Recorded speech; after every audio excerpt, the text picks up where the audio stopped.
जानकी, जानकी, मैं जरा खेत की ओर जा रहा हूँ। अच्छा, फसल देख कर आता हूँ। इस बार मैंने खेत में खूब मेहनत की है। इस बार खेत में कई अलग अलग तरह की फसल उगाई है मैंने। उम्मीद है कि फसल अच्छी ही होगी। ठीक है जी, लेकिन आप जल्दी आ जाइएगा और वापसी आते वक्त कुछ तैयार सब्जियां घर भी ले आइएगा। घर में खाने को कोई सब्जी नहीं है। मनोहर घर से बाहर जाने के लिए निकलता है, लेकिन बाहर जाते ही वो कपकपा जाता है। कपड़े के नाम पर उसने कुर्ता और धोती पहना हुआ था, जिसमें वो बुरी तरह कांप रहा था। वो वापस कांपता हुआ अंदर आ जाता है। क्या हुआ जी, आप वापस आ गए? बाहर बहुत ठंड है जानकी, बूढ़ी हड्डियां कांप गईं। जाने की हिम्मत ही नहीं हुई। कोई बात नहीं जी, आप चूल्हे के पास आग ताप लीजिए, आपको आराम मिलेगा। आज अगर मेरा बेटा जिंदा होता तो मुझे इस उम्र में काम नहीं करना पड़ता। होनी को कौन टाल सकता है जी। वो भयंकर भीषण सर्द रात में अगर मेरा बेटा बहू उस ट्रक की चपेट में ना आते तो आज हमारा भी हंसता खेलता परिवार होता, और इस 5 साल के मासूम बिट्टू के सर से माँ बाप का साया नहीं उठता। ये कहकर दोनों की आंखों से आंसू छलकने लगते हैं। तभी बिट्टू जाग जाता है। दादी माँ, मुझे बहुत भूख लगी है, कुछ खाने को दो ना। हाँ मेरा राजा बेटा, ये ले चने भून कर रखे हैं, खा ले। नहीं दादी माँ, मुझे नहीं खाने चने। मेरे सभी दोस्त मेथी के पराठे, आलू के पराठे ये सब खाते हैं। मुझे भी ऐसा ही कुछ खाना है। बिट्टू बेटा, बाहर बर्फ पड़ रही है बेटा। कुछ देर में दिन चढ़ जाएगा तो मैं खेत से जाकर कुछ सब्जियां ले आऊंगा। तब तुम्हारी दादी तुम्हें पराठे बनाकर खिला देगी, ठीक है? ठीक है। मौसम खुलने के बाद मनोहर खेत में जाता है, लेकिन वहां पहुंचकर वो हक्का बक्का रह जाता है। उसकी सारी सब्जियां बर्फ से ढकी हुई थी कि सारी सब्जियां ठंड से गल चुकी थी। ये देख मनोहर खूब रोता है। हे भगवान, ये क्या हो गया? मेरी सारी फसल खराब हो गई। अब मैं क्या बेचूंगा और क्या घर लेकर जाऊंगा? कुछ देर तक रोने के बाद मनोहर खुद को संभालता है और घर लौट आता है, और घर आकर सारी बात जानकी को बताता है। ये सुनकर जानकी भी उदास हो जाती है। उधर इस बात से अनजान बिट्टू बाहर अपने दोस्तों के साथ, आज मेरे घर में भी पराठे बनेंगे। दादी माँ ने कहा है वो मुझे भरवा पराठा बनाकर खिलाएगी। मेरे दादाजी खेत से सब्जी लेते हुए आएंगे। मेरे बाबा तो पनीर लाए हैं। आज मेरी माँ मेरे लिए पनीर के पराठे बनाएगी। पनीर के पराठे? बिट्टू उसी समय घर आता है और अपनी दादी से कहता है, दादी माँ, मुझे पनीर के पराठे खाने हैं। बेटा, आज तो घर में खाने के लिए कुछ भी नहीं है। मैं तेरे लिए फिर कभी बना दूंगी। आप हमेशा ही यही कहती हो। रो मत बेटा, अभी तेरे लिए कुछ खाने के लिए लेकर आता हूँ। मनोहर बाहर जाता है कि तभी उसे उसका दोस्त रामदीन मिलता है। अरे मनोहर, आज तू बाजार में सब्जियां बेचने नहीं आया? तुझे ही ज्यादा ठंड लग रही है क्या? नहीं भाई, वो क्या है ना, बर्फबारी में मेरी सारी सब्जियां खराब हो गईं और घर में भी कुछ नहीं है। अच्छा ऐसी बात है? ये ले, मेरी टोकरी में ये 3 बैंगन बचे हैं, तू इन्हें ले जा और बिट्टू को सब्जी बना कर खिला। मनोहर वो फिर लेकर घर आ जाता है। जानकी उन बैंगनों से पराठे बनाती है। हालांकि जानकी ने भी बैंगन के पराठे पहली ही बार बनाए थे। फिर उसने वो पराठे बिट्टू को खाने को दिए। अरे वाह दादी माँ, ये तो बड़े ही स्वादिष्ट हैं। मुझे और दो ना। हाँ हाँ, ये ले मेरे बच्चे। घर में आटा केवल 5 पराठे का ही था, जिसमें से स्वाद में 3 पराठे तो बिट्टू ही खा गया। फिर 2 पराठे बचे थे। जानकी ने 1 पराठा अपनी थाली में और 1 मनोहर की थाली में रख दिया। वो खाना शुरू करने ही वाले थे कि तभी किसी ने उनका दरवाजा खटखटाया। मनोहर ने जाकर दरवाजा खोला। बाहर एक साधु बाबा खड़े थे। देखिए, बाहर बहुत ठंड है। क्या आज की रात आप मुझे अपने घर में रहने देंगे? मैं सुबह होते ही यहाँ से चला जाऊंगा। हाँ हाँ बाबा, आइए ना। जानकी अपने हिस्से का बैंगन का पराठा बाबा को खाने के लिए देती है। वाह वाह वाह वाह, क्या मजेदार पराठा बना है। ये तो बहुत ही स्वादिष्ट और करारा है। क्या मुझे एक और मिल सकता है?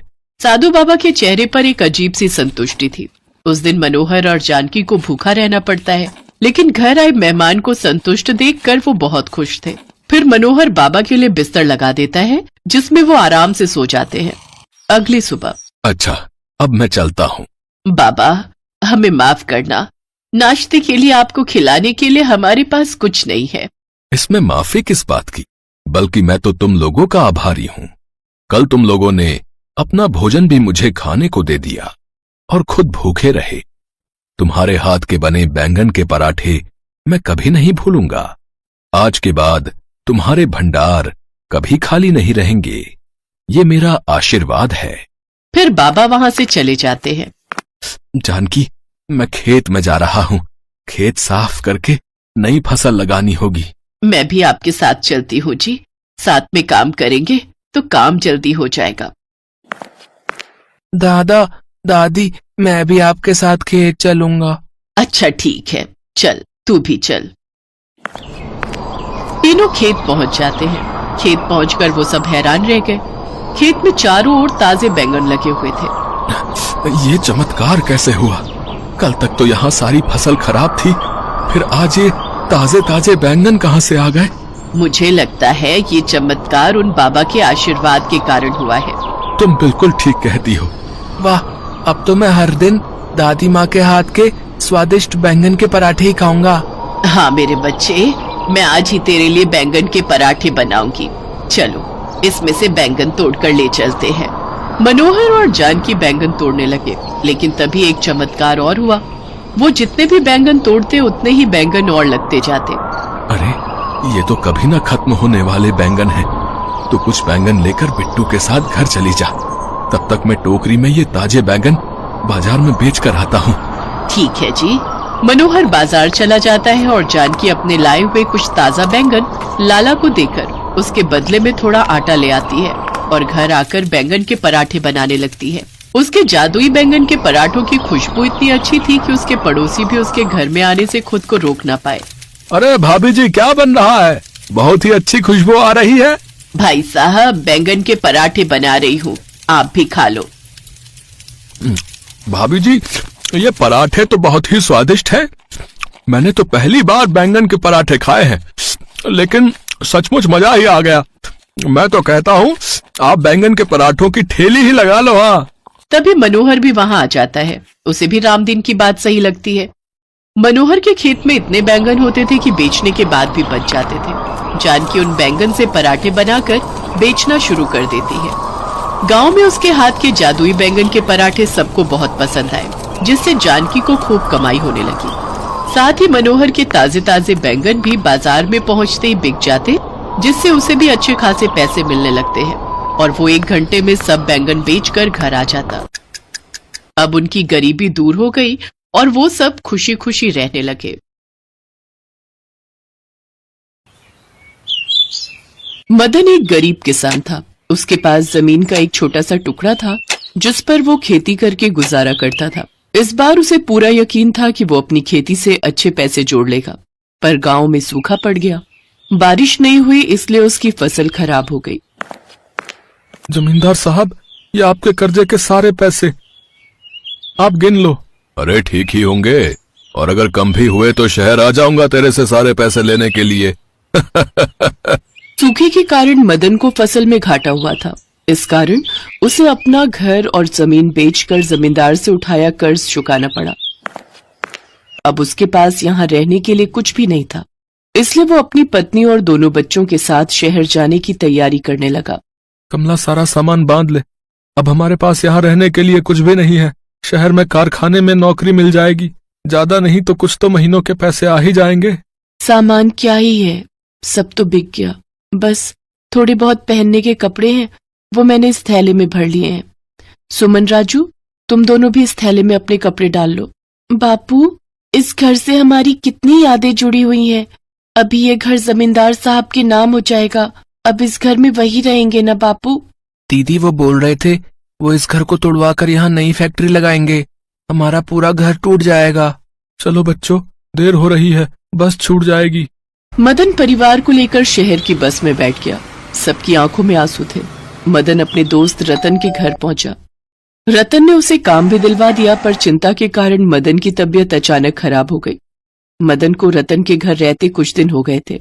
अब रतन की पत्नी उसे सुनाने लगी। देखो, मैंने तुम्हें कहा था 1 या 2 दिन से ज्यादा ये लोग यहाँ नहीं रुकने चाहिए, पर इन्हें यहाँ रुके पूरे 6 दिन हो गए हैं। ये तो तुम्हारे साथ काम करने के लिए आया था और इसने आते ही खटिया पकड़ ली। अब हमने थोड़ी ठेका लिया हुआ है जो इसका इलाज करवाएंगे। इसे बोलो अपनी पत्नी और बच्चों के साथ यहाँ से जाए, वरना मैं अपने मायके चली जाऊंगी। अब मालती धीरे बोलो, मदन की पत्नी रसोई में ही है, वो हमारी बातें सुन लेगी। अरे सुनती है तो सुन ले, मैं नहीं डरती। मदन की पत्नी सब कुछ सुन चुकी थी। वो रतन के पास गई और बोली, भैया बस 1-2 दिन और मैं यहाँ रुकना चाहती हूँ। आपको तो पता ही है इनकी यहाँ आते से ही तबीयत खराब हो गई। इन्होंने चिंता को दिल से लगा लिया। डॉक्टर ने आपके सामने ही कहा कि इनका दिल कमजोर है, चिंता से इन्हें कुछ भी हो सकता है। मैं नहीं चाहती कि इन्हें कोई चिंता घेरे। मैं आज ही किसी काम की तलाश में चली जाऊंगी। जैसे ही मुझे काम मिलेगा हम लोग यहाँ से चले जाएंगे। बस 1-2 दिन भाभी और हमें यहाँ रुकने दो। रतन की पत्नी उस समय चुप हो गई, पर अब चिंता का कारण था कमला को काम ढूंढना, क्योंकि रतन भी इससे ज्यादा मदद और नहीं कर सकता था। कमला को जल्द से जल्द काम ढूंढकर यहाँ से जाना था। सुमन, राजू, तुम दोनों अपने बापू का ख्याल रखना। और सुमन बिटिया, अगर मालती चाची किसी काम को करने के लिए कहे तो तू कर देना। मैं शाम तक लौट आऊंगी। ठीक है माँ, चाची मुझे कपड़े धोने के लिए बुला रही थी, मैं वहीं जा रही हूँ। राजू, तू बापू के पास बैठ जा। कमला काम की तलाश में निकल जाती है। चलते चलते वो काफी दूर बाजार में निकल आई। उसे रास्तों का इतना पता नहीं था। कमला काफी थक गई थी। वो सड़क के किनारे बैठ गई। कमला को प्यास भी लगी थी, पर आसपास कोई नल नहीं था। तभी उसकी नजर एक होटल पर गई। थोड़ी हिम्मत करके वो उस होटल के पास गई। भैया, थोड़ा पानी पीने को मिलेगा? बहुत प्यास लगी है। श्याम, इन्हें एक गिलास में पानी दे दे। ये लो। बहुत बहुत शुक्रिया भैया। अब भैया, मैं इस शहर में नई हूँ, काम की तलाश में निकली हूँ। क्या मेरे लिए कोई काम मिल सकता है? बहन, यहाँ तो सारे लड़के ही काम करते हैं। खाना बनाने का काम इन्हीं की जिम्मेदारी है। हमारे यहाँ कोई महिला काम नहीं करती, इसलिए मैं तुम्हें नहीं रख सकता हूँ। भैया, वो शांति दीदी ने जो ठेला लगाया है वो कुछ दिनों से बीमार हैं। उन्होंने मुझे बोला था कि कोई रोटी बनाने वाली हो तो मैं उन्हें बता दूं। अगर वो वहां लग जाती है तो बहुत अच्छा रहेगा। हाँ, तो इसमें बुराई क्या है? तू इन्हें उनसे मिलवा दे। जाओ बहन, इसके साथ चली जाओ, ये तुम्हें शांति से मिलवा देगा। बड़ी भली है शांति स्वभाव की, वो तुम्हें काम पर रख लेगी।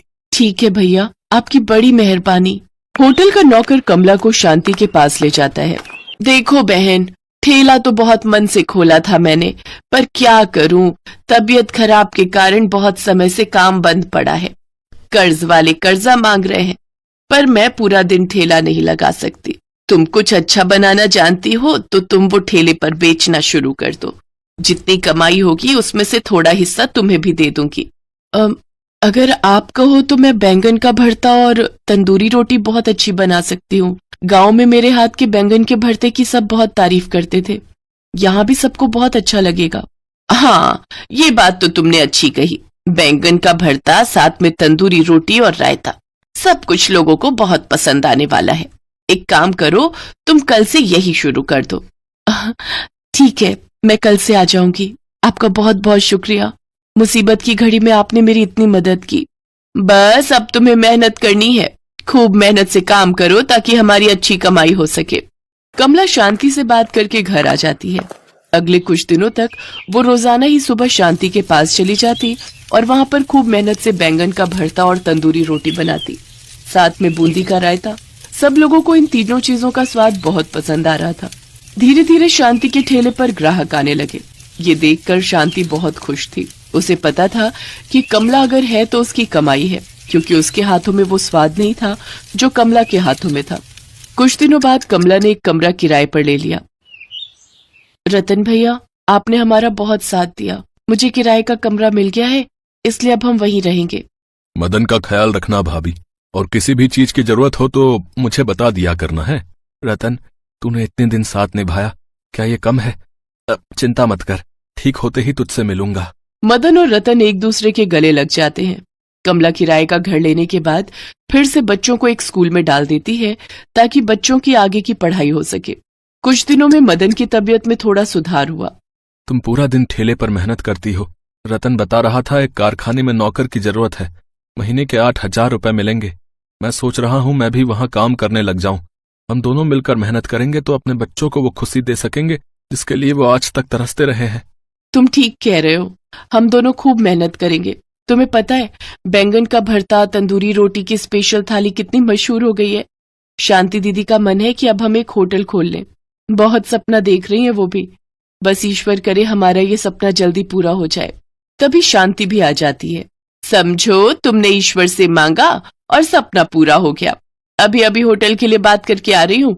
15,000 रुपए किराए का होटल मिला है। अब हम दोनों को खूब मेहनत करनी है। अरे भाई, अब होटल में काम करने जा रहे हैं तो मुंह मीठा तो करा।